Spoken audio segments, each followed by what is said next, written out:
Welcome back to Hardball. Now, more on the soon-to-be-decided grand jury in Ferguson, Missouri. Attorney General Eric Holder has taken on the role of peacemaker during this crisis. He visited with local officials and activists this summer when riots plagued that community. There's concern about more coming and worse, perhaps. Today, Attorney General Holder delivered an impassioned plea for peace. Here he is.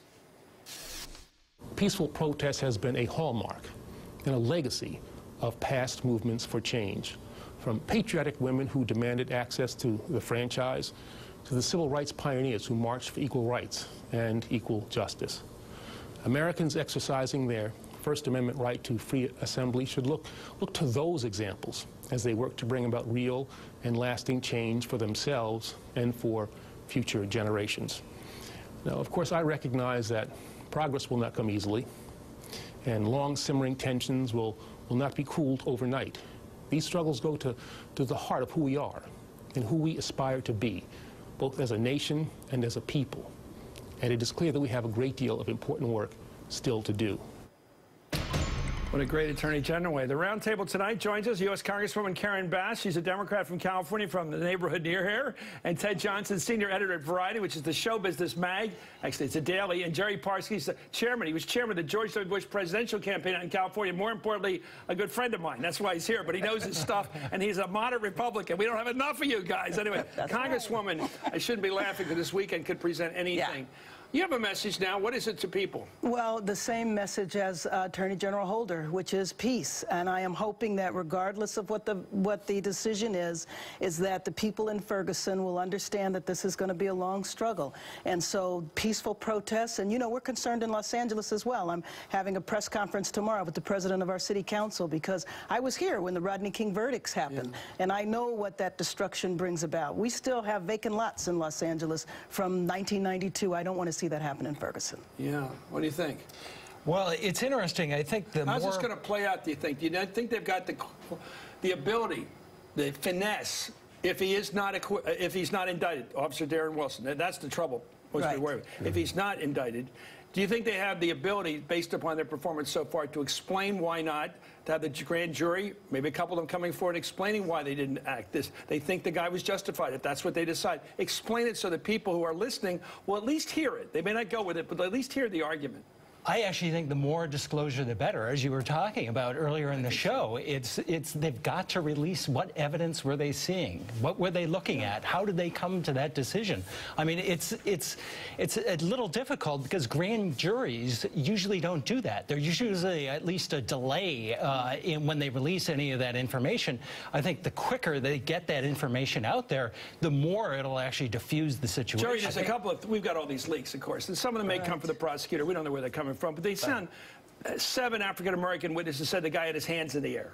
6 African-Americans said he didn't. What do you do with that information? You're sitting on a jury. You go 7 to 6, or do you go too close to call? Do you go, you know, reasonable doubt? I mean, how do you even deal with that fact?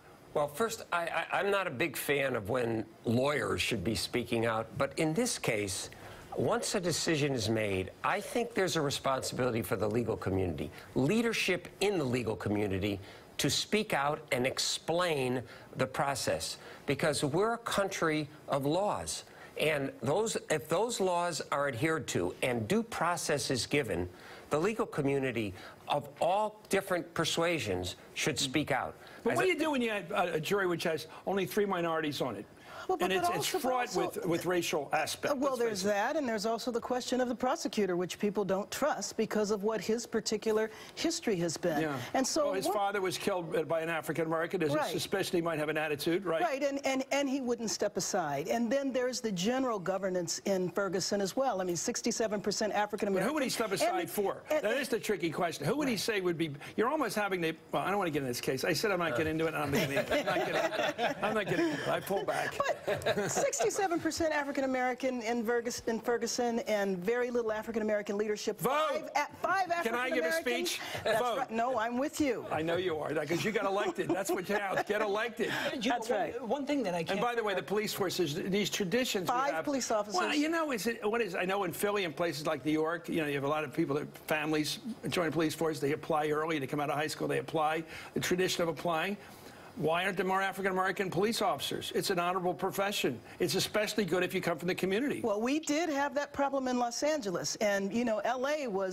had a lot of problems that was nationally known. We were able to turn things around. And one of the things that happened was a diversification of the police force. How do you do that? We had a police chief that used to go to Mississippi and Alabama. I know. We all know that story. And it was all played out in the O.J. Simpson trial. We know that. But how did you fix it? Well, we had a police chief that was interested in community-based policing. Yes, Bratton. And he also went to the community and paid a lot of attention. Absolutely. And so if you look at LAPD now, there's still problems there. Let's go to this other question here, this immigration thing. Here we are in California.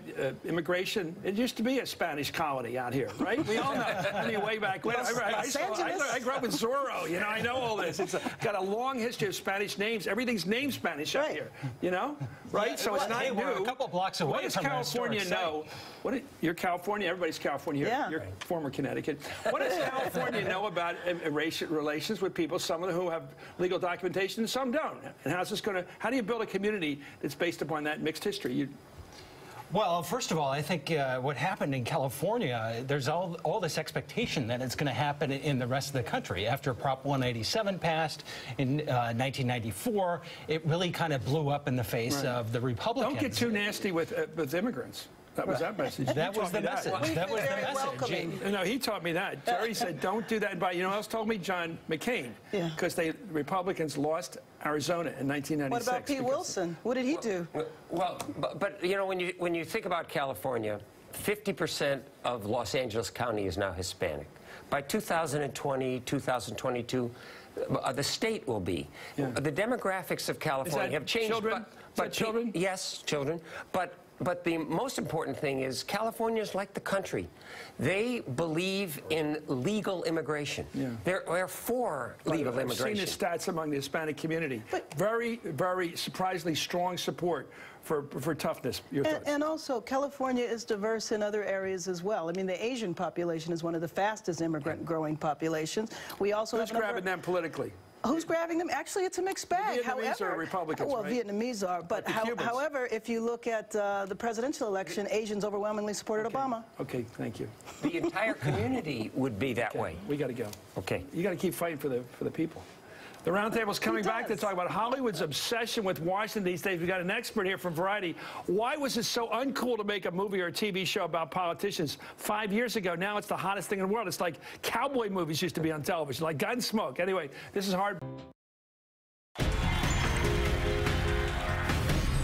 So help me God. One heartbeat away from the presidency, not a single vote cast in my name. Democracy is so overrated. We're back with the roundtable. That, of course, was Kevin Spacey as Frank Underwood in the hit Netflix series House of Cards. House of Cards is just one of a remarkable number of TV and streaming videos that are set in Washington, D.C. or have political themes. Catch 'em. Scandal, Madam Secretary, Good Wife, Homeland are just a few. I'm a fan of most of them. I even had a cameo in House of Cards.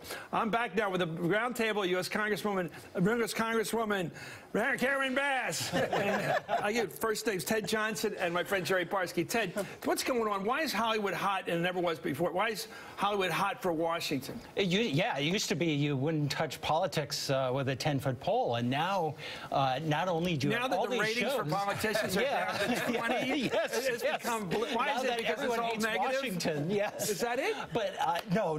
It's funny. I asked show creators. I asked Gary Trudeau, who did Alpha House, why is it? He's like, I have no idea. I asked John Lovett. He's the White House speechwriter, now a producer. He came out here and did 1600 Penn. He's working on another show about politics for Showtime right now. Or as Sarah Palin says, 1400 Penn. Yeah. That's what she says, the White House. That's where the women are going to tell us. You're a member of Congress. You're the heart of this matter, and you represent L.A., which is out here where they make all these movies. What's going on? And I watch them all, and I want you to know that everybody in Congress watches them as well. Does anybody come up to you and say to you, is it really as bad as House of Cards? Absolutely, they do. And you know what I say? I say in their dreams. In their dreams. That's what It's not I that say. exciting or what? They don't have I mean, the guy pushes the young girl or young woman from the newspaper onto the tracks. He takes the other congressman from South Philly and he brings the exhaust pipe into the car to kill him. and people say, is it like that? So it has murder, sex, everything everybody likes. There's a long-standing tie between Washington and Hollywood. Democrats and Republicans come out to Hollywood to raise money. Yes. Hollywood looks at what's relevant today. I called a friend of mine, Jerry Weintraub. He's a good friend. He had the party for my book. He said to me, you know, I'm making this HBO series about the U.S. government and the Pakistani government. I said, you're doing what? And he said, yes, I'm doing this. And I said, after all these movies you've made, why are you doing this? He said, because it's relevant and it's what the people want to watch. And so it becomes, in one sense, Hollywood brings Washington reality to bear. A little bit of satire, a lot of exaggeration. But they're about 3 months behind in most cases, or even more imminent. They take a news headline, they read the story, and then they novelize it into a story, and then all of a sudden you're watching it again. Yeah, like State of Affairs, which just debuted the other night. But women. Yeah. All these shows, see that, except for Frank Underwood, who's a snake.